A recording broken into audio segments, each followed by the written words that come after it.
guys hello reels बनाएको थिएँ कि आज यस्तो रिटेक यति धेरै रिटेक गरेँ मलाई डाइलगमा आएन कि गाइज लिपसिङ नै नमिल्दो रहेछ अनि त्यसै मेरो आजको आउटफिट के लाग्छु मलाई पनि थाहा छैन जता भाबीमा त आउँदैन अनि थोडा साथीहरूको हेल्प लिएर होइन यो लाउनु पऱ्यो एकपल्ट यति धेरै रिटेक गरेँ कि यो त कता कसरी लाउँछ झर्छ होला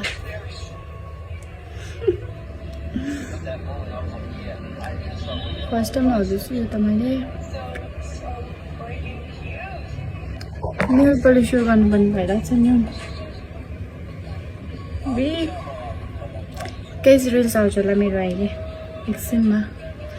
कस्तो भएको छ कमेन्ट गरिदिनुहोस् होला आजको लागि बाई बाई